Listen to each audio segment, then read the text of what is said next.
Hello दोस्तों, कैसी चल रही है आप सबकी प्रिपरेशन? कल आपका एग्जाम है सीयूईटी का। थोड़ा डर लग रहा है? लगना चाहिए। थोड़ा सा लगना चाहिए, थोड़ा सा डर थोड़ा पॉजिटिव होता है। और आज मैं ऑस्पिशियसली आपके लिए कुछ टर्म्स लेकर आई हूँ। हो सकता है ये टर्म आपके एग्जाम में बहुत काम आ जाए। 20 मोस्ट इंपॉर्टेंट टर्म्स मैंने ढूंढ कर निकाली हैं जो कि एग्जाम्स में रिपीटेडली आती ही आती हैं। तो इस पूरे वीडियो को ध्यान से देखिए, बहुत से एग्जाम्पल्स के साथ मैंने डिटेल में इन सभी टर्म्स को समझाया है। And a great good luck to you, all of you, for your exams. इसी वीडियो के कमेंट्स में कल मुझे क्वेश्चंस बताइएगा, जितने भी क्वेश्चंस आपको याद आ जाएंगे अपने उस एग्जाम से। तो हम उन सभी क्वेश्चंस को भी एक बार एनालाइज करेंगे। Once again a great good luck to you. तो पहली टर्म जो हम आज कवर करेंगे दैट इज ऑब्जेक्टिव कोरिलेटिव। किसने कॉइन की थी, क्या मतलब है, that we will come to know. Popularise की थी टीएस एलियट ने और कॉइन की थी वॉशिंगटन एल्स्टन ने। ये आपको याद रखना है, कॉइन का नाम आए तो वॉशिंगटन एल्स्टन लिखना है। और मतलब क्या होता है, ऐसे इवेंट्स, ऐसे ऑब्जेक्ट, ऐसी सिचुएशन जिससे कि आपको क्लियरली पता चले कि क्या इमोशंस, क्या आइडियाज रिप्रेजेंट किए जा रहे हैं। एग्जाम्पल में देखिए, टीएस एलियट ने एक ऐसे लिखा था, हैमलेट एंड हिज प्रॉब्लम। और उन्होंने बोला था कि हैमलेट हैमलेट के इमोशंस का तो कुछ पता ही नहीं चलता। बिल्कुल ऐसा लगता है कि समझ नहीं आ रहा कि क्या उनका पर्पस है लाइफ में, क्या करना चाहते हैं, बदला लेना चाहते हैं या नहीं लेना चाहते हैं। तो हैमलेट को उन्होंने एक फेलियर कहा फॉर ऑब्जेक्टिव कोरिलेटिव। तो देखिए इनका क्या आर्ग्यूमेंट था। ही सेड कि Hamlet failed to provide an objective correlative क्योंकि हैमलेट की इमोशनल स्टेट बड़ी कॉम्प्लेक्स थी। इतनी कॉम्प्लेक्स कि लोगों को समझ ही नहीं आ रहा था कि क्या रिप्रेजेंट करना चाह रहे हैं। तो tragedy of Hamlet a failure. लेकिन अच्छा एग्जाम्पल जहां पर ऑब्जेक्टिव कोरिलेटिव फुलफिल होता है दैट इज मैकबेथ। मैकबेथ में कितने सक्सेसफुली उन्होंने दिखाया कि गिल्ट फील हो रहा है। लेडी मैकबेथ की इमोशनल स्टेट दिखाई when she is doing sleep walking. तो ये सब कुछ दिखाकर प्रॉपरली दिखाया गया what ever the character is feeling, what ever the character is going through, that is being shown on the stage. तो tragedy of Hamlet a success and tragedy of Macbeth a success and tragedy of Hamlet a failure. Next term जो हमें cover करनी है that is dissociation of sensibility. Dissociation of sensibility का एक simple सा मतलब है कि हमारी थॉट और फीलिंग अलग अलग अलग फील होती है and it was coined by TS Eliot. Specifically उन्होंने मेटाफिजिकल पोएट्स की बात की थी while talking about separation of feeling and thought, कि मेटाफिजिकल का सेपरेशन नहीं था थॉट और फीलिंग का, लेकिन उनके बाद के पोएट्स ऐसा लगा कि जो कुछ भी लिख रहे हैं फील करके नहीं लिखते। इलियट ने ये टर्म यूज की जॉन डन की पोइट्रीज के लिए, स्पेसिफिकली एक प्रोमिनेंट एग्जाम्पल माना जाता है और यही एग्जैक्ट लाइंस उन्होंने लिखी। A thought to Donne was an experience, it modified his sensibility। जो कुछ भी वो सोचते थे वो ऐसा लगता था कि उनका खुद का एक्सपीरियंस है, जिसकी वजह से उनकी पोइट्रीज बहुत सेंसिबल लगती थी। स्टोरीज डिसोसिएशन ऑफ सेंसिबिलिटी के लिए एलियट ने आर्ग्यू किया कि earlier poets done Herbert metaphysical poets ये ऐसे लिखा करते थे कि डिसोसिएशन ऑफ सेंसिबिलिटी फील हुआ करती थी। Eliot argued that earlier poets during Herbert Andrew Marvell merged thought and feeling, while later poets like Tennyson and Browning they separated their emotions and feelings and thoughts, and dissociation of sensibility was there. Next term that we will cover today is willing suspension of disbelief, a term coined by S T. Coleridge in 1817 अपने इस work Biographia Literaria में उन्होंने coin किया था। और इसका मतलब है कि ऑडियंस टेम्परेरीली एक्सेप्ट कर लेती है जो कुछ भी इम्प्रोबेबल और फैंटास्टिकल चल रहा होता है। एक गुंडा 10 लोगों की पिटाई कर रहा है या कुछ भी ऐसा सुपरफिशियल थिंग जो कि रियल लाइफ में नहीं हो सकती। एग्जाम्पल, किसी भी फैंटेसी में, साइंस फिक्शन में, कॉमेडी में भी कई बार ऐसा होता है कि ऑडियंस ऐसी सिचुएशन एक्सेप्ट करती है जो कि एक जनरल रूल नहीं है. It does not, it cannot exist in reality. Believe का एक बहुत ही अच्छा एग्जाम्पल हो सकता है Charlie and the chocolate factory. 1964 का ये नॉवेल है रोअल्ड डेल का, जो कि काफ़ी पॉपुलर थे चिल्ड्रन नॉवेल लिखने के लिए. 1964. तो एडिशनल नॉलेज भी आपको यहाँ पर मिल रही है. विली वोंका की फैक्ट्री दिखाई जाती है, चॉकलेट की नदियाँ दिखाई जाती हैं, बिल्कुल fancy. Chocolate river flows and candies growing on trees, जो कि रियलिटी में नहीं होता, लेकिन हम देख देख कर एंजॉय करते हैं और मानते हैं कि जो कुछ एट प्रेजेंट हमारे सामने हो रहा है on screen, that is right. आज की वीडियो के बाद मैं आपको बता सकती हूँ कि इसमें से कुछ ना कुछ आपको जरूर आएगा एग्जाम में.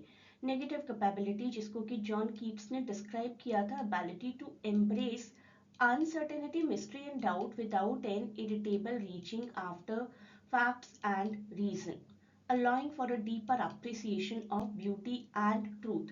जैसे willing suspension of disbelief है ना, कि आप हर चीज में यकीन कर रहे हो as a reader.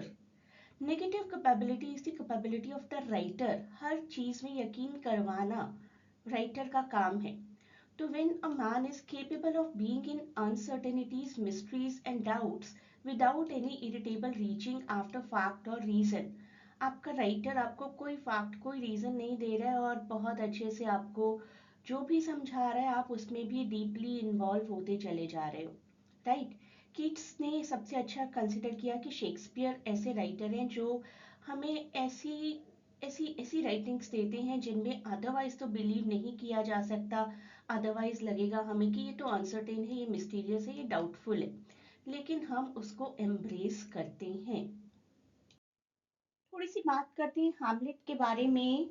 हैमलेट में कुछ ऐसे कॉन्सेप्ट्स दिए हैं शेक्सपियर ने जिस पर हम यकीन नहीं कर पाते हैं. बहुत कुछ अनरिजॉल्व रह जाता है, बहुत कुछ ऐसा है जो कि रीडर्स को प्रोवोक करता है कि लाइफ में इतनी अनसर्टेनिटीज भी हो सकती हैं. तो जो कीट्स का आइडिया है ना कि हमें राइटर के द्वारा मिस्ट्रीज एक्सेप्ट करवाई जाती हैं, राइटर को नहीं लगता कि हर चीज को एक्सप्लेन करने की जरूरत है. That is what negative capability is. Next time जो हम कवर करेंगे दैट इज अमेरिकन रेनेसांस, जिसको कॉइन किया था F.O. मिथेसन ने.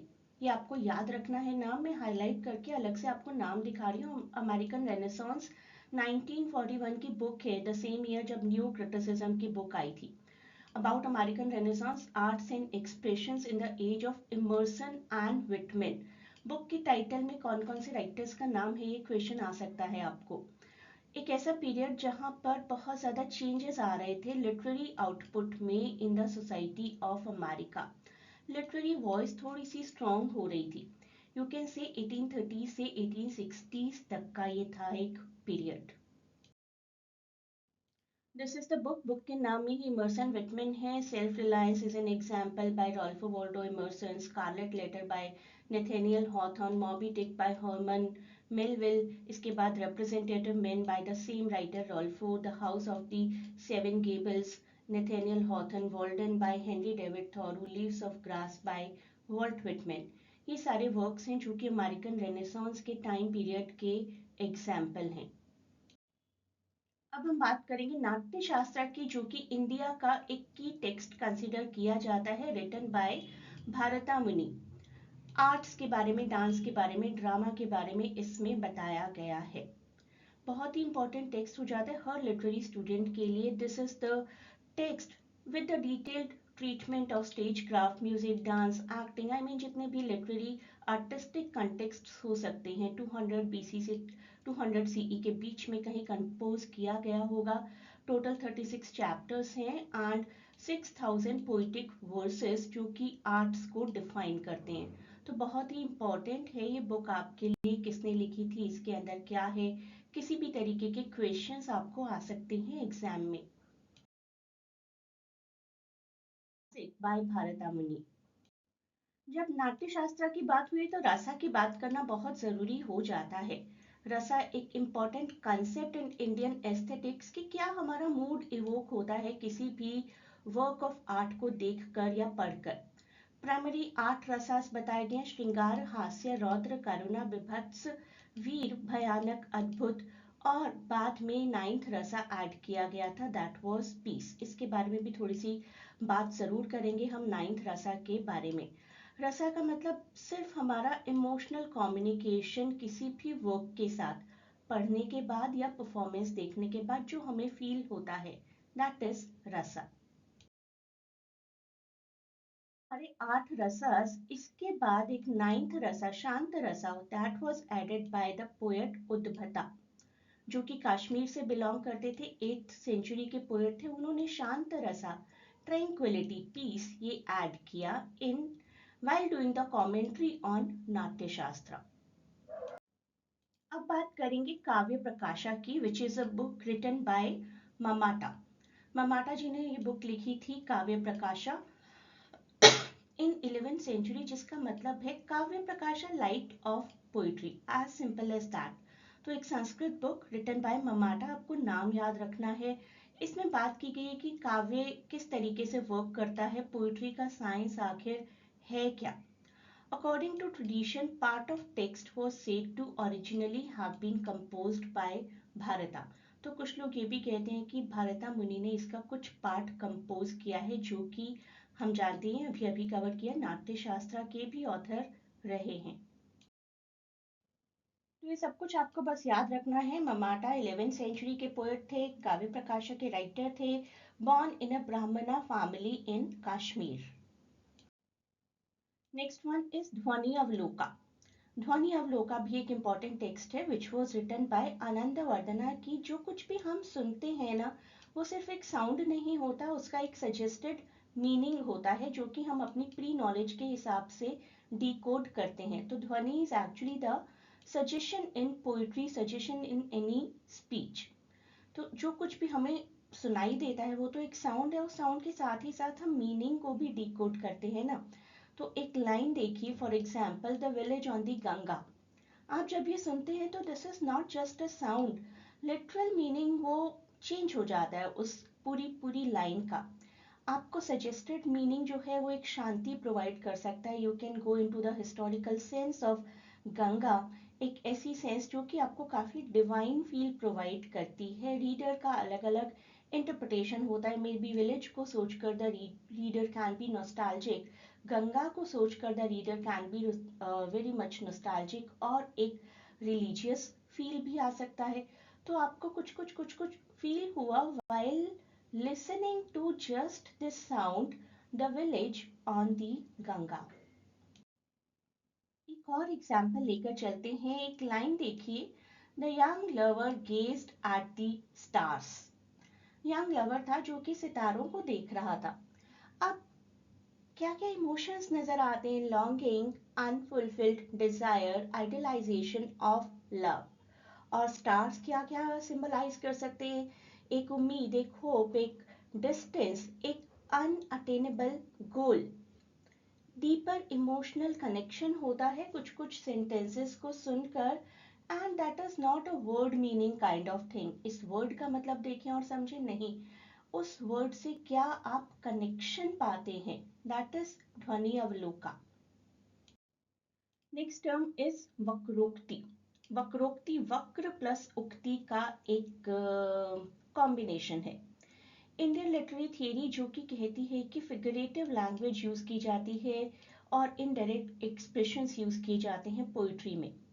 कुंतका ने ये थियरी हमें प्रोवाइड की थी, जो कि एक संस्कृत पोइटिशियन थे, और वक्रोक्ति जीवितम, दिस इज द वर्क जिसके लिए उन्हें याद किया जाता है। एक एग्जाम्पल देखिए, my bounty is at boundless is as boundless as the sea, my love as deep, the more I give to thee, the more I have, for both are infinite. जितना मैं तुम्हें देता हूँ, जितना मैं तुम्हें कुछ प्रोवाइड करता हूँ, उतना ही मेरे पास वापस आ जाता है। तो ये लाइंस कहने में बहुत अच्छी फिलोसॉफिकल लाइंस है, काइंड ऑफ लव। जितना प्यार हम किसी को देते हैं उतना ही प्यार वापस मिल जाता है। लेकिन अगर एज ए लेमैन देखा जाए तो it will be, if you are giving something to someone, तो आपके पास से तो वो चीज़ कम हो जानी चाहिए, लेकिन जितना आप किसी को कुछ प्रोवाइड करते हैं उतना आपके पास बढ़ता चला जाता है।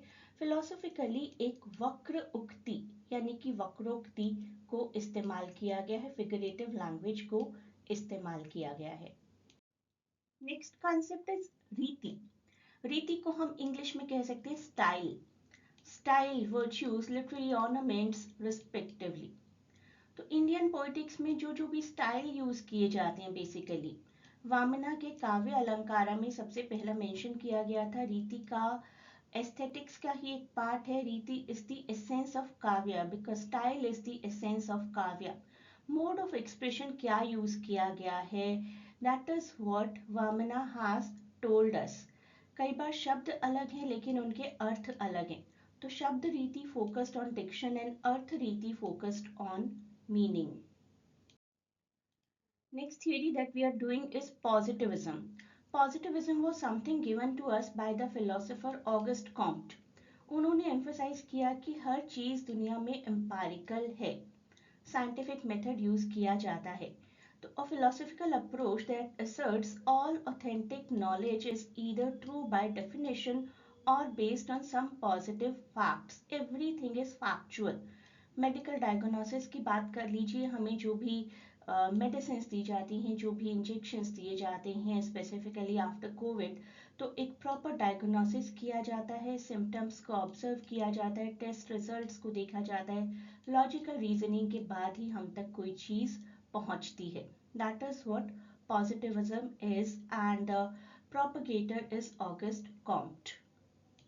लिटरेरी एग्जाम्पल की अगर बात की जाए तो 1854 का work hard times by Charles Dickens, जिसमें डिकेंस ने बहुत ही रिजिड इंडस्ट्रियल सोसाइटी दिखाई है विक्टोरियन इंग्लैंड की, focusing on the dehumanising impacts of utilitarianism. तो पॉजिटिविज्म एलिमेंट यहाँ पर क्या आया? The novel reflects positivism in its emphasis on facts and statistics. कुछ कैरेक्टर्स हैं जैसे कि थॉमस ग्रैडग्रिंड, स्पेसिफिकली बच्चों को बिल्कुल ऐसे सिखाते हैं कि आपको फैक्ट्स के अलावा कुछ भी और नहीं देखना है। Next is romantic. देखने सुनने में एक बहुत अच्छी टर्म लगती है, एक लिटरेरी मोमेंट जो कि यूरोप में लेट 18th सेंचुरी में काफ़ी पॉपुलर थी for its emotion, individualism and sublime concepts. Friedrich Schlegel is the key promoter, ये नाम आपको याद रखना है। और ये थोड़ी सी technical term, although romantic era आया था 1798 में जो इसी का इम्पैक्ट था। उन्होंने ही एस.टी. कॉलरेज और उनके जैसी बहुत सी कॉन्टेम्प्रेरी फिगर्स को इंस्पायर किया जिन्होंने अपने रोमांटिक आइडियाज को स्प्रेड आउट किया। तो ये सभी terms I can assure you आपके बहुत काम आएंगी। Next term is metaphysical poet, जिसको सैमुअल जॉनसन ने डिस्क्राइब किया था, not very officially but a loose group of few poets की भी हम बात करेंगे जो कि अपनी राइटिंग में बहुत हाईली मेटाफोरिकल कंसीट्स को इस्तेमाल किया करते थे। इलेबोरेटेड मेटाफर हुआ करते थे ये। की फिगर्स की अगर बात की जाए तो John Donne, George Herbert, Andrew Marvell, Henry Vaughan, ये ऐसे कुछ राइटर्स थे जो कि कंबाइंडली मेटाफिजिकल पोएट्स कहलाए। जॉनसन ने कब और कैसे इन पोएट्स को मेटाफिजिकल पोएट्स डिस्क्राइब किया, that is also what we will see. एक चैप्टर था उनका in his lives of the most eminent English poets, इसका ईयर भी देखिए आपको याद हो गया। 52 पोएट्स की उन्होंने बात की थी। जब उन्होंने अब्राहम कॉली की बात की थी तब उन्होंने उस चैप्टर में मेटाफिजिकल वर्ड्स का इस्तेमाल किया था। appeared a race of writers that may be termed the metaphysical poets. This is the exact line that he used. Next term that we are going to cover, very interesting, upstart crow. And this was in context of Shakespeare by Robert Greene. किसने किसके लिए इस्तेमाल की थी term? Shakespeare को उन्होंने कहा कि अनएजुकेटेड और अनक्वालिफाइड एक्टर हैं जिनको राइटिंग प्लेस की सेंस नहीं है। This was the work groats worth of wit, this was the work जिसमें उन्होंने ये सब कुछ मेंशन किया है, attack on William Shakespeare.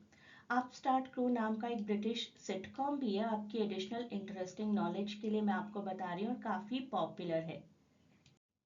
This was the work, work को भी याद रखिए आप, ग्रोट्स वर्थ। रॉबर्ट ग्रीन ने मान लिया था ऐसा कि Shakespeare does not deserve the success he got because he does not have any formal training and he steals from other writers। किसी और पुराने एशियन राइटर की स्क्रिप्ट को थोड़ा सा चेंज कर देते हैं और अपना प्ले कहकर प्रोड्यूस कर देते हैं। Up start crow. Next term is cultural materialism, जो कि हमें दिखाता है कि किस तरीके से कल्चर और मटेरियलिज्म एक दूसरे के साथ मर्ज हो जाता है। Theory given by Raymond Williams, जो कि literature, social, economic, historical context को एनालाइज करती है। They cultural materialists analyse the process by which hegemonic यानी कि डोमिनेटिंग फोर्सेस इन सोसाइटी किस तरीके से अपने आप को अप्रोप्रिएट करती हैं। तो कल्चरल मटेरियलिस्ट क्या करेगा, माइट एनालाइज कि फॉर एग्जाम्पल शेक्सपियर के वर्क हैमलेट, मैकबेथ, इन्होंने किस तरीके से सोसाइटी में एक रिजीम को इस्टेब्लिश किया, किस तरीके से मोनार्की वर्क करती है। बेसिकली कल्चरल मटेरियलिज्म कहता है कि हम मूवीज से, हम लिटरेचर से ऐसा क्या क्या सीखते हैं जो कि थोड़ा कमर्शलाइज हो जाता है। फॉर एग्जाम्पल किसी कैरेक्टर को बड़ा डैशिंग दिखाया गया वाइल स्मोकिंग, तो सिगरेट की सेल क्या है वो इंक्रीज हो जाएगी कि अगर वो एक माचो पर्सनालिटी है, स्मोकिंग करने से उसका यू नो स्टाइल इंक्रीज होता है, टशन आता है एक, तो बाकी सब भी करेंगे और that is something which will become a benchmark. तो बेंचमार्क बन जाना किसी चीज का, सही गलत कुछ भी, सही गलत की बात यहाँ पर नहीं है अभी। तो something which talks about promoting an idea जो कि कमर्शलाइज हो जाता है और सोसाइटी के नेचुरल ऑर्डर में आ जाता है। That is what cultural materialism is. तो रेमंड विलियम जी ने हमें ये आइडिया दिया था। कल्चरल मटेरियलिज्म एक बहुत ही सिग्निफिकेंट टेक्स्ट है which examines the relationship between culture and material conditions of life, economy, politics, social structure। मैंने आपके लिए ऐसी सभी टर्म्स पिक किए हैं जो कि काफी इंपॉर्टेंट हैं, कोई ना कोई एक एग्जाम में आएगी, आई कैन अश्योर यू। इमेजिज्म, जिसको कि हमें प्रोवाइड किया था टीई ह्यूम ने। Origin of imagism can be found in two poetries, Autumn and A City Sunset by T.E. Hume। तो that is what is given to us by T.E. Hume, और बाद में और बहुत से राइटर्स इमेजिज्म मोमेंट में include हो गए थे, जैसे कि एजरा पाउंड। एक एग्जाम्पल देखते हैं एजरा पाउंड की ही पोइट्री का, in a station of the metro. The apparition of these faces in the crowd, petals on a wet black book। This is one of the most famous examples of imagism where Pound captures a moment with minimal words। Pound uses vivid, sharp imagery to present a scene in a Paris metro station। Comparison between the faces of the crowd and petals on the bow किस तरीके से बिल्कुल clear है कि एक clear cut direct emotional interpretation use किया जा रहा है without giving any unnecessary description. तो इमेजिस्ट मोमेंट होती थी कि बहुत ही प्रिसाइज कुछ इस्तेमाल करना है जो कि इतना शार्प हो कि क्लियरली समझ में आ जाए कि सिचुएशन क्या है। एक छोटी सी पोइट्री ही देखिए विलियम कार्लोस विलियम्स जी की, so much depends upon a red wheel barrow glazed with rain water beside the white chicken. तो छोटी सी एक पोइट्री, मैंने तो आपको सीन दिखा दिया है, लेकिन रेड व्हील बैरो आप इमेजिन कर लेते, व्हाइट चिकन इमेजिन कर लेते, रेन वाटर इमेजिन कर लेते। तो सब कुछ इमेजिनेबल है बेसिकली, कि आप सोच सकते हैं वर्ड्स में जो कुछ भी बताया गया है।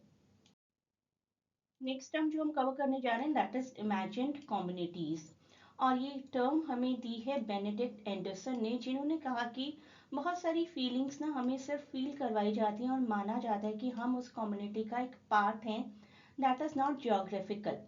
तो इमेजिन्ड कम्युनिटीज में हम एक सोशल ग्रुप का पार्ट बन जाते हैं, maybe all the Hindus एक imagined community, all the Muslims एक इमेजिन्ड कम्युनिटी। इमेजिन्ड मैं इसलिए कह रही हूँ कि हमने दुनिया के हर हिंदू से बात नहीं की है, राइट हम हर किसी को पर्सनली नहीं जानते हैं, हम ये मानते हैं कि वो भी हमारी कम्युनिटी का हिस्सा है, हम भी उनकी कम्युनिटीज का हिस्सा है।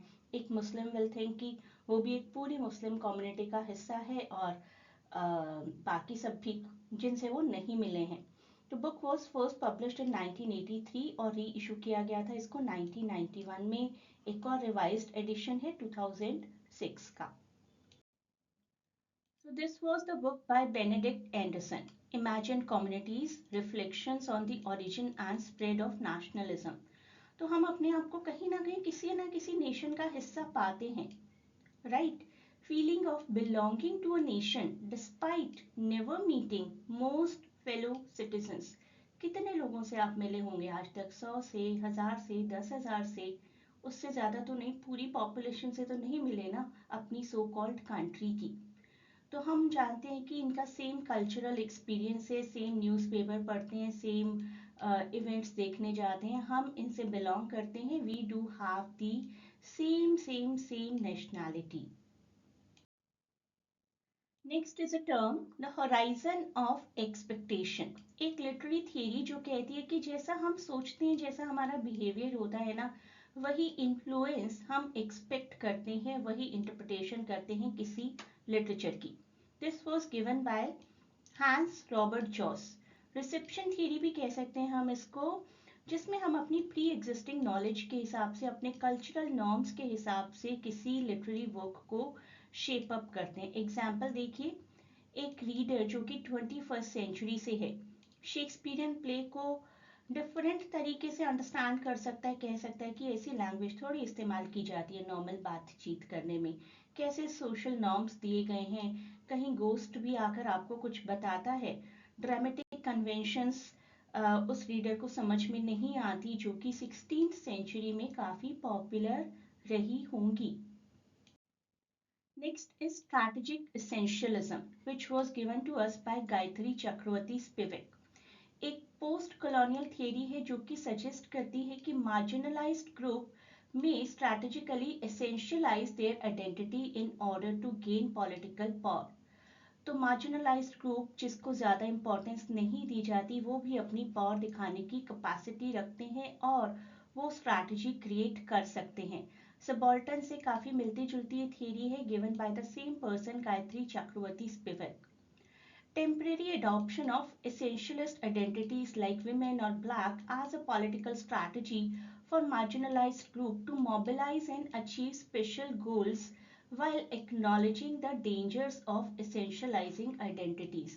जब women, black, slaves या बच्चे ऐसी कोई स्ट्रैटेजी अपनाते हैं जिससे कि उनकी भी आइडेंटिटी सामने आती है और उनकी भी ज़रूरत सोसाइटी को फील होती है, दैट इज स्ट्रैटेजिक एसेंशियलिज्म।